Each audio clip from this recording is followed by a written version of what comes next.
Good morning, everybody. It's Harold from Living in the Hill Country. Going to have a beautiful day today. Got a lot of things to get done today. But first, let's give you a garden update. Life, liberty, and the pursuit of happiness right here in the Hill Country of Texas. So as you know, this year we have the cucumbers over here where we had the watermelon last year. And, I got to be honest with you, last year was just a crash.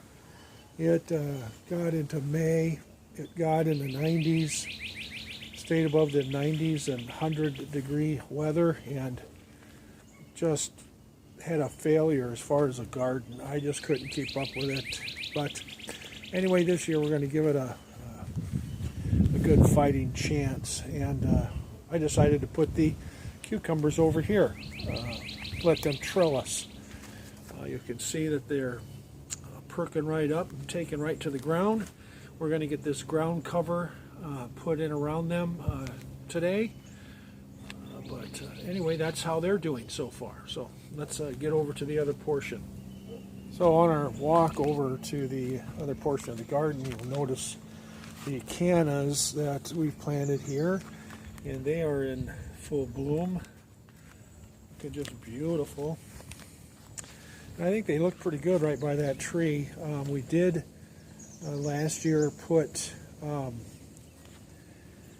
hostas in there, and they just didn't survive. Like I said, it had gotten hot, and it stayed hot, and we just couldn't keep up. We were in a drought, and so we just couldn't just keep up. So we've had to do some re-landscaping and working with that. So anyway, this year we're going with the canna in there, and we think that's going to do really well, as you can tell.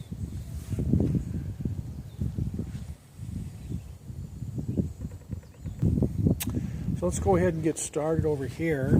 Here we have our poblano peppers. And then we have our Mamma Mia Giallo peppers right next to them.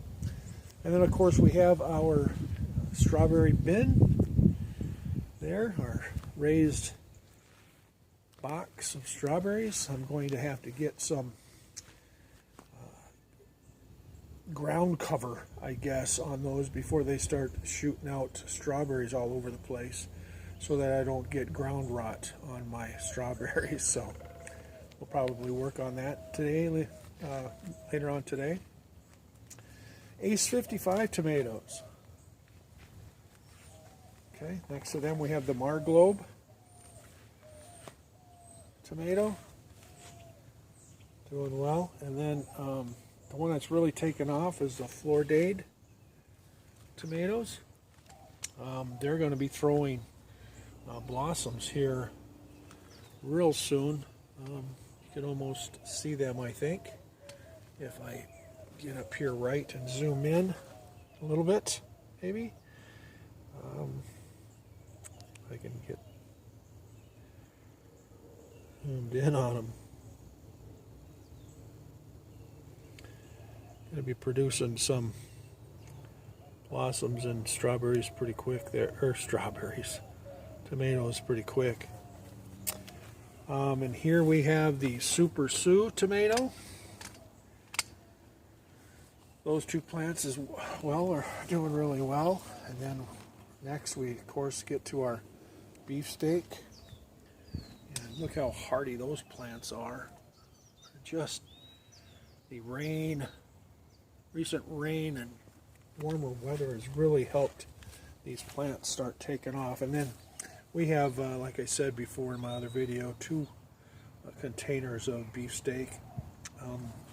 We're wanting some large tomatoes this year. And then here's our Roma tomatoes. Okay, looking pretty good, pretty healthy so far. We're just thankful for that. And then we'll go to the hanging strawberries. You'll see that they're doing well up here. And These here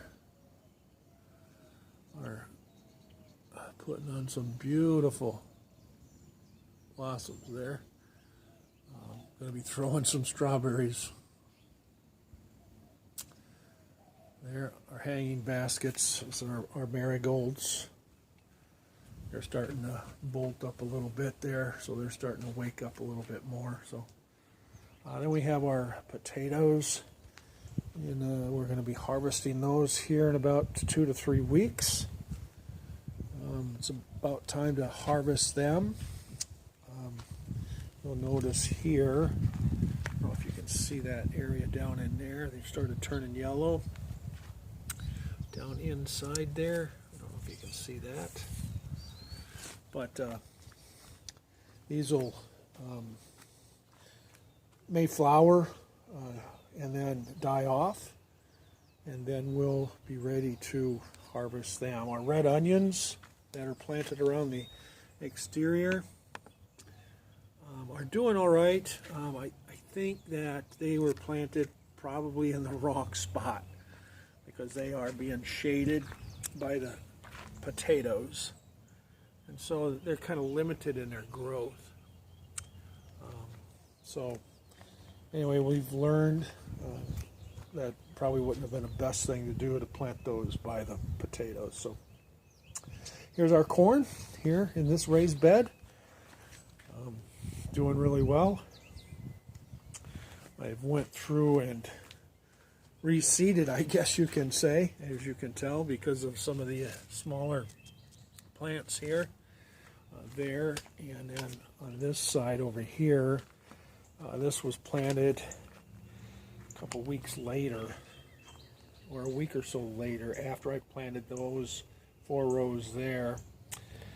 I decided that my squash was not going to go in here, but I decided to go ahead and plant the corn here. So this is a little bit younger than the other corn, and then not all of it came up. So I went in and transplanted, or not transplanted, planted some more seeds, and you'll see those coming up. So we'll have a variety of corn coming up in there. Over here we have our beans, bush beans, and they're coming in, and they're sporadic throughout as well.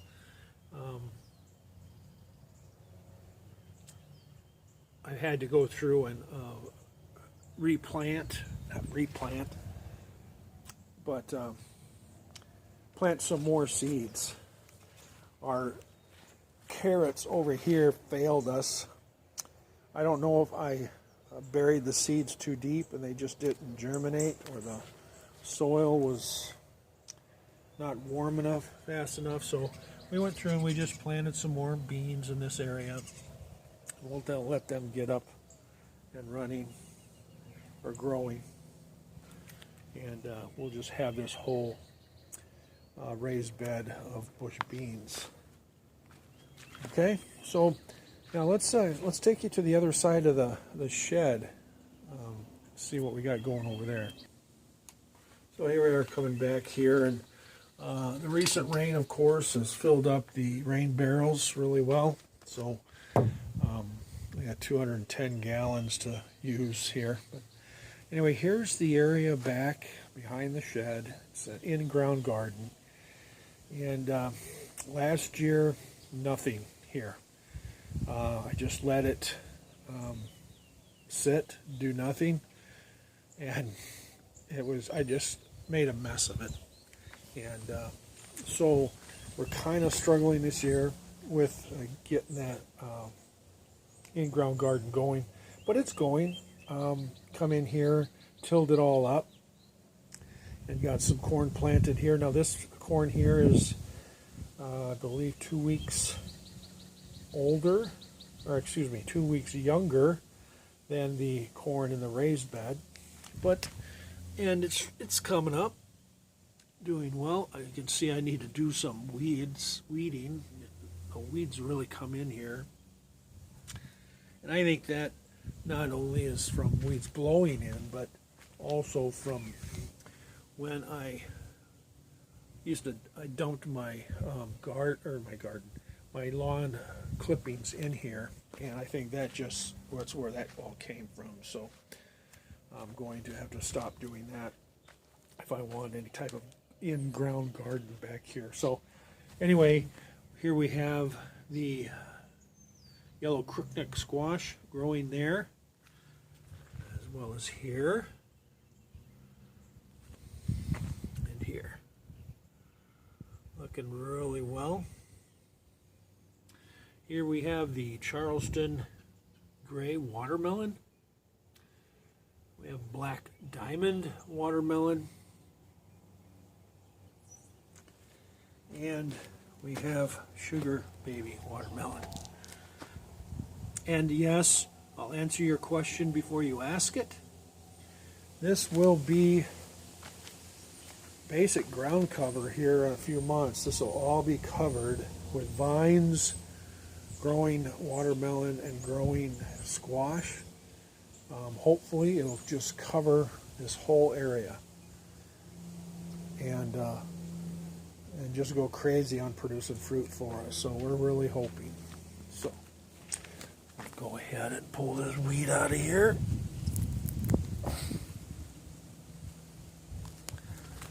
Got one on the other side here as well. Like I said, I need to come through here and do some weeding this morning and straighten this up. So that's most of my personal garden, but I do also want to show you how we're doing with the starter plants and repotting of starter plants that we have. So let's take you and show you that. So first of all, you've already seen some of the strawberries, but we also have them along the garage here, and I'm growing them to sell them at farmers markets coming up here in a couple of weeks, and I'm going to sell them in these smaller 7-inch pots as you're looking at, and then in the larger 10-inch pots. Let me show you them quick. So here are the 10-inch pots, and they'll be hosting, of course, 3 plants in them. And you'll notice, well, first of all, the white stuff, that's all bone meal, and the darker stuff here, that's blood meal. I put in the pots, and I put it on, these are plastic plates, and I just drilled some holes in them so that the plants will grow up and then over, and that the fruit won't sit in the dirt. And hopefully they'll grow over the pot on the side. But if they do produce fruit and they are on the inside, hopefully it'll be protected by those plates that are there. So anyway, here's those 10-inch pots that we have. And then now let's get over to the other starters we got going. So out here just outside of the garage, I do have my sawhorses here, and some 2x8s and some 3/4-inch plywood there, and kind of made a table here for my starters. These are all flowers. I have forget-me-nots and marigolds, the Jolly Jesters, moonflowers, morning glories, 4 o'clocks, bachelor buttons, cosmos. I have the marigolds there. Here we have some the dwarf nasturtiums. Okay, a lot of these are almost ready to be transplanted or up potted. And here's some zinnias that we got growing.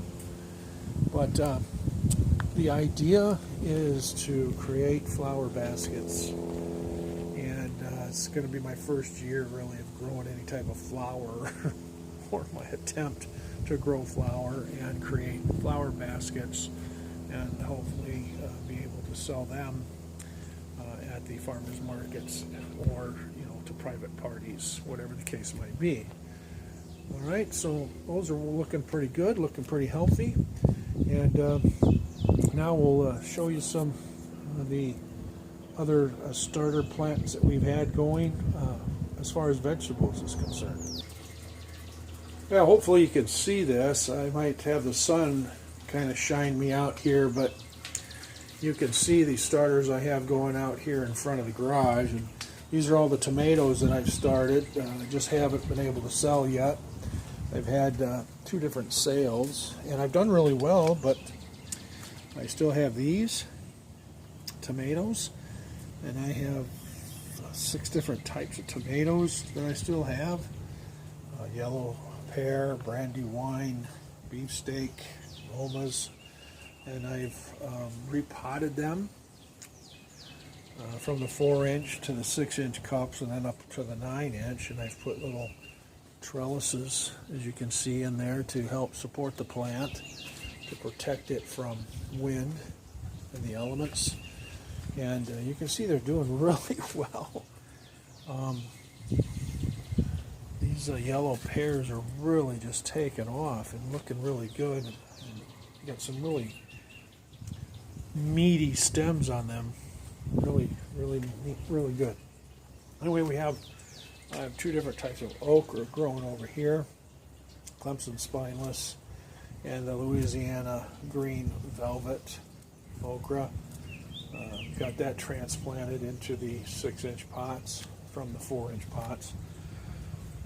More tomatoes over here, beefsteak, Roma, Brandywine, Ace 55, Marglobe, and then we have 2 different types of cucumbers. We have, the Market More and the Sumter cucumbers, and just like mine over there, these are throwing blossoms and ready to go into the ground to whomever would like to have them. Otherwise, I'll just do my best to keep them alive here, see how they produced just out of the 10-inch pots. And I do have some Vates Dwarf Blue Kale. You can see that. Get my shadow out of the way, I guess. And then I have some smaller starters. These I'm going to try and keep alive for and get them growing for the winter garden, Texas Winter Gardens, the 2nd season, I guess you could say. I don't know how that will work, but I had the seeds to use up, and so we're going to try it. See how that works. And this is the large flag wheat. Now, I don't know if I'm going to be able to get those to grow very successfully or not, because of the fact that it's going to warm up, and they prefer, just like lettuce, they prefer the cooler weather. So that might be a little bit of a struggle, but we'll see what happens there. Anyway, so that's what we have going on as far as all my starters and ideas for plants that I'm going to be selling, hopefully at farmers markets. So that turned into a little bit longer of a video than I wanted it to be. My garden update videos I want to keep down to about 10 to 15 minutes. And so we're a little bit over that, so I apologize. But our garden is doing really well, and really thankful so far. Hopefully we can keep that going. I really appreciate your support by watching this video. And if you're interested, please subscribe to my channel and give it a like, a thumbs up, and give me some comments about the video or about what I have going on here, or any ideas that you might have for my future garden, my future endeavors of having a garden. And I'd very much appreciate it. And as always, I want to say thank you very much. God bless you, and have a wonderful day.